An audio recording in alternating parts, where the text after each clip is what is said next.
Welcome to B&F Talks, a series of talks to celebrate the 50th anniversary of the British Nutrition Foundation. My name's Stacey Lockyer and I'm a nutrition scientist at B&F. My B&F talk is going to be about coconut oil. This talk will provide an overview of the current evidence on coconut oil and health. Coconut oil has become a popular food recently, with some food bloggers suggesting that we fry with it, bake with it, spread it on our toast, and even put it in our coffee. Now, the reason for this is that coconut oil is claimed to be a cure-all product with a range of health benefits, including everything from weight loss to immunity boosting and even a treatment for Alzheimer's. These health claims have generated lots of headlines, but having looked at the science, there's actually no truth to them. And I'll be taking you through some of the evidence a bit later in this talk. According to market research figures, coconut oil in food and beverages accounted for 26% of new food and drink product launches in 2012. And in 2015, 1 in 10 16 to 24-year-olds were buying coconut oil. In terms of trends, sales of butter and specialty oils such as coconut oil have been increasing, whereas sales of spreads, cooking and olive oils have been decreasing. Coconut oil is viewed as expensive by consumers, and indeed it is.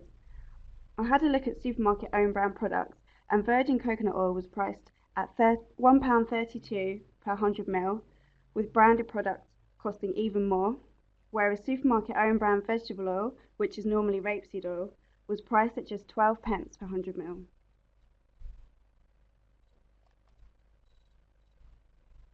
You can see from this graph that coconut oil is extremely high in saturated fat, far higher than fats that we typically think of as being bad for our health, such as dripping, palm oil and lard. There is good evidence that saturated fat increases blood cholesterol, and we know that high blood cholesterol increases the risk of heart disease because high blood cholesterol leads to deposits building up on the inside of artery walls, which causes them to narrow, increasing the risk of a heart attack occurring. And so because of this relationship, national and international dietary guidance is to reduce saturated fat in the diet and replace with small amounts of unsaturated fats. There's been a lot of controversy over saturated fat recently.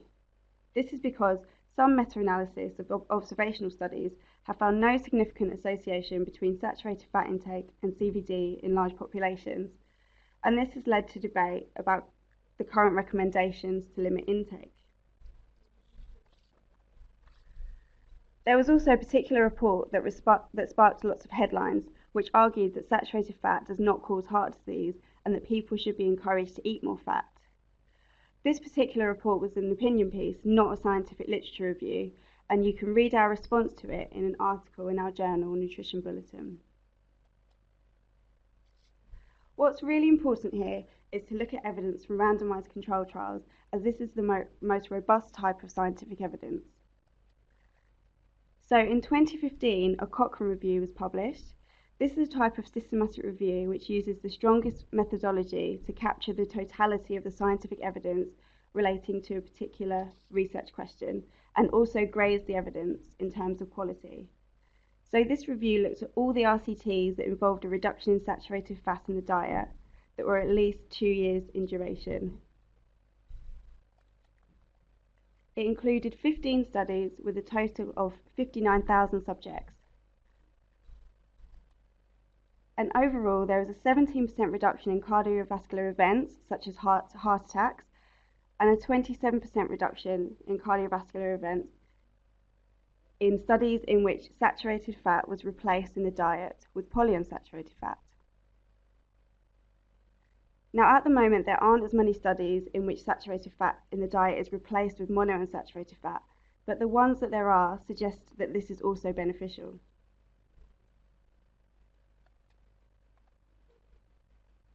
In the UK, dietary guidelines state that saturated fat intake should make up less than 11% of the calories we get from our food. So women should be having no more than 20 grams of saturated fat per day, and men shouldn't be having any more than 30 grams. Now, 2 tablespoons of coconut oil provides around 26 grams of saturated fat. So how are we doing as a nation in terms of saturated fat intake? Well, this data from the latest National Diet and Nutrition Survey shows that average intakes are above the recommendation at around 12.5 to 13.5% of food energy across different age groups. And some people did report consuming coconut oil in the dietary survey, with quantities ranging from 1 gram to 25 grams per eating occasion. Coconut oil provides 899 calories per 100 grams and is 86.5% saturated fat. If we look at the specific saturated fatty acid profile, this group of 3 fatty acids, lauric, myristic and palmitic acids, collectively make up about 70% of the fatty acids in coconut oil. This is really significant because we know that these 3 fatty acids in particular raise blood cholesterol, with lauric acid being the most potent. And this is some work done by Menzing demonstrating this, which was also replicated in a systematic review that he published for the World Health Organization in 2016. So I decided to look into the research to ascertain the effects of consuming coconut oil on blood cholesterol and also to see if it had any other health effects. And I published my findings in a paper in our journal Nutrition Bulletin, which is free to download. And I'd also just like to highlight another good paper in this area by Ayres, which was published around the same time. So out of 9 RCTs in which subjects consumed coconut oil, in 8 of these, total cholesterol significantly increased compared to unsaturated oils, and in 7 of the studies, LDL cholesterol significantly increased, and we know that LDL cholesterol is strongly linked with heart disease risk. And just to highlight here that these are the ideal lipid values that we should all be aiming for. Also, in studies in which people who habitually use coconut oil remove this from their diet and switch to using unsaturated oils instead, their blood cholesterol levels significantly decreased. Let's take a look at another group of the fatty acids in coconut oil. So caprylic and capric acids make up around 13% of coconut oil, and these are referred to as medium chain fatty acids based on the number of carbons in the chain, which is 8 and 10 respectively. Now, you might have heard claims that coconut oil can promote weight loss because it contains medium chain triglycerides, or MCTs. So what are these? Well, triglycerides consist of 3 fatty acids attached to glycerol, and when these fatty acids are medium chain fatty acids, then the triglyceride is known as a medium chain triglyceride. MCTs are metabolized in a different way than triglycerides made up of longer fatty acids, which is more rapid. And so for this reason, MCT oils are used clinically for people with digestive disorders. Now, there is a lot of a fatty acid called lauric acid in coconut oil, and this has 12 carbons. And there's debate around whether this fatty acid should be classed as a medium chain or a long chain fatty acid. The evidence around this actually shows that lauric acid behaves more like a long chain fatty acid in terms of how it's digested. MCTs don't tend to raise blood cholesterol, and their rapid metabolism is thought to reduce the opportunity for them to be stored as body fat. So it's thought that perhaps consuming these instead of long chain triglycerides could result in weight loss. So in terms of the evidence behind MCTs and weight loss, the European Food Safety Authority looked at this in 2011 and concluded that the evidence was weak and unconvincing. And there was also a systematic review published later in 2015, which reported that there was an overall reduction in body weight of 0.5 kilo and also reductions in waist and hip circumference when MCTs were consumed in place of LCTs in studies lasting 4 to 16 weeks. It's worth mentioning here that MCT oils and spreads used in these studies were specifically formulated for testing purposes, so these aren't everyday foods which you can buy in a normal supermarket.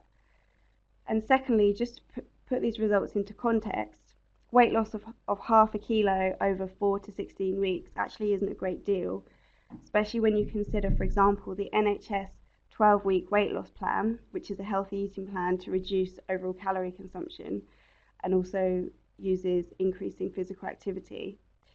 So this plan is designed to help people lose between half a kilo and 1 kilo per week.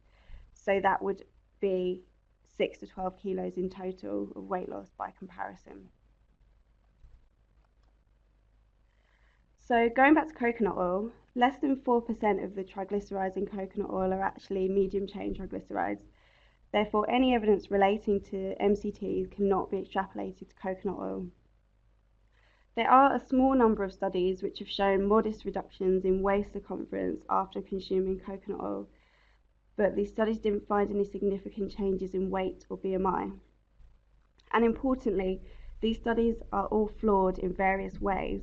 So, for example, they had no control group, the subjects weren't blinded, they had small numbers of subjects or unequal numbers of people in the coconut oil group and the control group, or they didn't have a crossover design.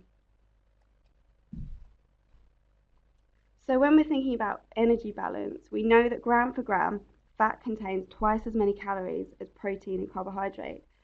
So eating large amounts of pure fats and oils is not an advisable strategy for weight loss. Overall, a healthy balanced diet should be based on the Eat Well Guide, which is the UK's healthy eating model from Public Health England. So we should be basing our meals on starchy carbohydrates, preferably high fibre versions, eating plenty of fruit and vegetables, including some lean sources of protein such as pulses, meat, fish and eggs, and some dairy foods or fortified dairy alternatives. Foods high in fat, sugar and salt are not needed in the diet and so should be consumed less often and in small amounts. So what's the current guidance in terms of consuming coconut oil? Well, in the Eat Well Guide, there's a small segment which tells us that we should be eating small amounts of unsaturated oils and spreads instead of saturated fats. Also, on the Change for Life website, coconut oil is shown on a list of foods which are advised to leave on the shelf.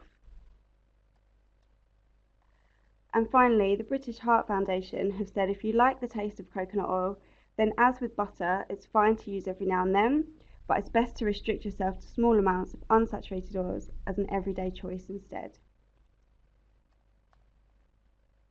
So, in summary, there's consistent evidence that coconut oil raises blood cholesterol. There's no evidence that coconut oil can promote weight loss. And within my paper, I also found no evidence that coconut oil can alleviate symptoms of Alzheimer's or improve immunity. So in conclusion, ideally, coconut oil should not be used, but if liked, use sparingly and infrequently. And instead, use small amounts of healthy monounsaturated and polyunsaturated fats, which are found in foods such as avocado, nut butters, oily fish, rapeseed, olive and sunflower oils. And just to mention the resources we have on this topic. So this is my paper, which is in our journal Nutrition Bulletin.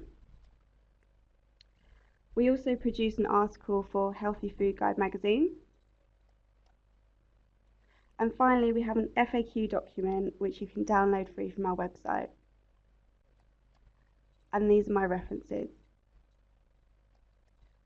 Many thanks for listening, and do visit our website and follow us on Twitter.